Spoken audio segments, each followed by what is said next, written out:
कानपुर महानगर की बेटी जिसका नाम अंशिका यादव, जो कि एक मेधावी और राष्ट्रपति से सम्मानित छात्रा थी, जो रेल बाजार रामलीला मैदान के अंतर्गत अपने परिवार के साथ रहती थी, जिसको इंसाफ दिलाने के लिए बहुत से सामाजिक संगठनों ने इस बेटी को न्याय दिलाने के लिए संकल्प लिया है। देश की बेटी को न्याय मिले, जिसमें मुख्य रूप से हिंदुत्व समन्वय समिति के राष्ट्रीय अध्यक्ष माननीय नरेंद्र कुमार मिश्रा जी, अध्यक्ष महिला मोर्चा अलका मिश्रा, कानपुर जिला अध्यक्ष पूजा बौद्धम, नारी जागृति केंद्र की संस्थापक सीमा त्रिपाठी जी, शुभा भट्टाचार्य जी, अनुराधा, रूबी वाजपेयी, सोनल गौर, मनीषा मिश्रा, पुष्पांजलि, तराना समाज सेवी, हिंदुत्व समन्वय समिति के तुषार, गौरव, राहुल ठाकुर, सूरज, विमल, आलोक, प्रतिमा गुप्ता, शोभना आदि लोग शामिल रहे। संवाददाता मनीष वर्मा की रिपोर्ट।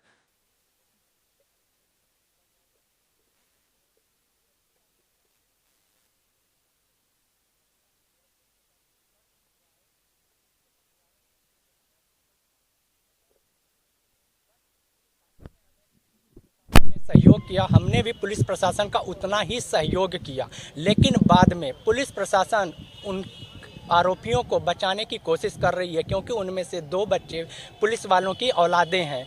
तो पुलिस को बचाने की कोशिश कर रही है। इसके लिए पहले उन्होंने हमारी बिटिया को मारने के बाद दुष्कर्म किया, मारा। उसके बाद जब हमें पता चला कहीं से कि बिटिया के साथ जो दुष्कर्म हुआ, आरोपी ने उसको एक्सेप्ट किया, लेकिन पुलिस ने उस पर धारा नहीं बढ़ाई। जब हम सीपी सर से जाकर मिले, सीपी सर ने बोला, तब जाके धारा बढ़ाई गई, और धारा बढ़ाने का रीज़न दिया गया कि विशेषज्ञों द्वारा पुष्टि नहीं करी गई है, बट हम परिवारजनों के दबाव में यह धारा बढ़ा रहे हैं।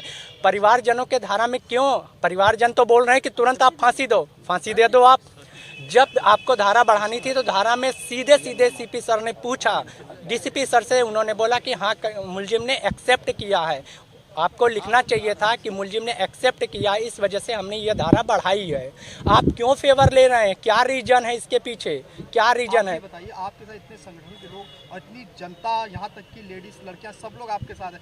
क्या आपको नहीं लगता है कि कुछ ऐसा न्याय आपको मिलेगा, उन लोगों को फांसी होगी? हमें न्याय तभी समझ में आएगा जब हमारी बिटिया के साथ इंसाफ होगा। जो आरोपी हैं उनको फांसी जल्द से जल्द मिलेगी, तभी हमें होगा। जो हमारे साथ आए, पुलिस ने लीगल प्रोसीडिंग जो है उसमें बहुत बड़ा खेल कर दिया है। जो लीगल प्रोसीडिंग होनी चाहिए, जो केस डायरी होती है, उसमें जो बातें वो अभी से मेंशन कर रही है, वो सब अभियुक्तों के फेवर में जा रही है, जो वो लिख रहे हैं।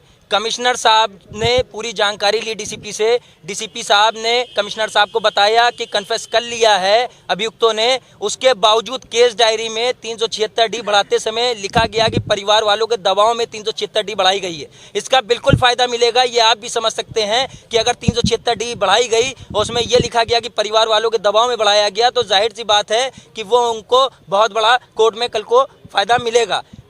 उत्तर प्रदेश पुलिस ने अपने लेटर पैड पे एक प्रेस नोट निकाला है, जिसमें उन्होंने ये लिख दिया कि लड़की सीओडी क्रॉसिंग पे घायल अवस्था में पड़ी हुई थी, जबकि ये कन्फेस किया है अभियुक्तों ने कि मैंने उनका मर्डर किया, मैंने उनके साथ गैंगरेप किया। उसके बावजूद अपने प्रेस नोट में जिस समय वो पूरी घटना का खुलासा कर रहे थे, उस समय उन्होंने ये दे दिया कि लड़की सीओडी क्रॉसिंग पे घायल अवस्था में पड़ी हुई है और काशीराम हॉस्पिटल ले जाते समय उसकी मृत्यु हो गई, जबकि डॉक्टरों ने बताया है कि वो 6 घंटे